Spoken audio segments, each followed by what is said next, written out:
बांग्लादेश में हिंदुओं पर हो रहे हमले पर भड़के भारतीय, सरकार से मामले में हस्तक्षेप करने का बनाया दबाव। बस्ती में निकला हिंदू रक्षा वाहिनी संघर्ष समिति का मार्च, कई हिंदू संगठनों ने खोला मोर्चा।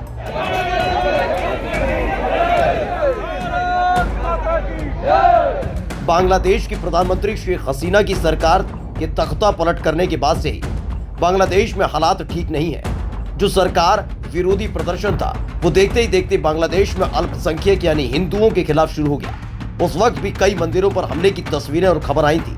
एक बार फिर से बांग्लादेश में हिंदुओं पर हमले की खबरें सामने आई हैं, जिसने भारतीयों का गुस्सा 7वें आसमान पर पहुंचा दिया है। जिसके बाद बस्ती में हिंदू रक्षा वाहिनी संघर्ष समिति के बैनर तले तमाम हिंदू संगठनों ने जन आक्रोश रैली निकाली और बांग्लादेश में हिंदुओं पर हो रहे अत्याचार का विरोध किया।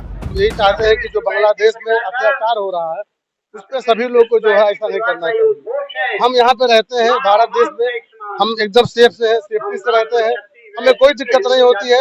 इसी तरह से उनको भी ऐसे होना चाहिए। अगर वहाँ पे जो है बांग्लादेशी है उनको भी हमारे हिंदू भाई को अच्छे ढंग से अच्छे तरीके से रखें। मेरा नाम मोहम्मद आलम चौधरी है, मैं जिला अध्यक्ष हूँ आजमपुर मोर्चा से। देशवासियों की तरफ से यही कहना है कि वहाँ आक्रोश नहीं होना चाहिए, आपस में प्यार मोहब्बत होना चाहिए और उनको हर हाल में मोहब्बत से ही काम को निपटाना चाहिए। किसी गलत काम हो रहा, गलत काम से हम लोग जो है खुश नहीं है और हमारे देश के लोग भी खुश नहीं है। बहुत कुछ ऐसे लोग हैं जो ऐसा कुछ कहते होंगे, बाकी लोग खुश नहीं है, सभी लोग नाराज रहते हैं।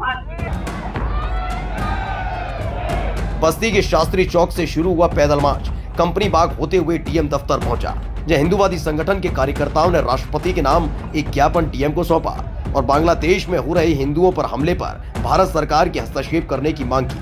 वर्तमान की बांग्लादेश सरकार तथा अन्य एजेंसियां केवल मूक दर्शक बनी हुई है, जिसके परिणाम स्वरूप हिंदुओं में लक्ष्य बनाकर शारीरिक, आर्थिक, सामाजिक और धार्मिक शोषण तथा अत्याचार की घटनाओं में बाढ़ सी आ गई है। शांतिपूर्ण प्रदर्शनों में हिंदुओं का नेतृत्व कर रहे इस्कान के सन्यासी श्री चिन्मयानंद कृष्णदास को वहां के वर्तमान सरकार द्वारा कारावास भेजना घोर अन्यायपूर्ण है। समस्त हिंदू समाज आपसे विनम्र अनुरोध करता है कि बांग्लादेश में हिंदुओं पर हो रहे अत्याचार तत्काल बंद हो, श्री चिन्मय कृष्णदास को तत्काल कारावास से मुक्त किया जाए। हम सब बांग्लादेश के पीड़ितों के साथ खड़े हैं। आपसे विनम्र अनुरोध है कि इस हेतु हर संभव प्रयास करने की कृपा करें। इससे पीड़ित हिंदुओं तथा अन्य अल्पसंख्यकों के परिवारों तथा व्यावसायिक धार्मिक स्थलों की सुरक्षा एवं उनको संरक्षण प्राप्त हो सके। आशीष।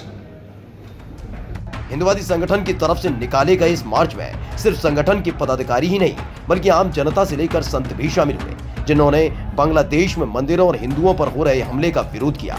जैसा कि आप सारे लोग देख रहे हैं, सभी लोग जान रहे हैं कि जो बांग्लादेश में खासकर हिंदुओं के ऊपर जो अत्याचार हो रहा है और पूरा विश्व मौन है, उन्हीं को जगाने के लिए एक हम लोगों ने प्रयास किया है कि सारा विश्व एक हो और हिंदुओं के प्रति जो वहाँ निजता की पराकाष्ठा को पार करके जो लोग कार्रवाई एक जाति एक समुदाय के ऊपर कर रहे हैं उस पर तत्काल रोक लगाई जाए अथवा कड़ी कार्रवाई की जाए उनके ऊपर। वाकई बांग्लादेश में जो हालात हैं वो फिलहाल हिंदुओं के लिए काफी मुश्किल भरे हो गए हैं, खासकर तब जब शेख हसीना सरकार का तख्ता पलट हुआ है, जिससे हमारे देश के लोगों का गुस्सा बढ़ रहा है। स्पेशल डेस्क, स्काई न्यूज, नया भारत। Gajendra filling station CNG gas station का ऑनलाइन पाइपलाइन हाई प्रेशर के साथ सभी सम्मानित ग्राहक सीएनजी शुद्ध माप के साथ सेवा का लाभ उठाएं। डीजल, पेट्रोल, सीएनजी शुद्ध नाप, सही माप, 100% शुद्धता की गारंटी, 24 घंटे सेवा उपलब्ध। पता है भुवर निरंजनपुर, महसो रोड, जेल गेट के सामने।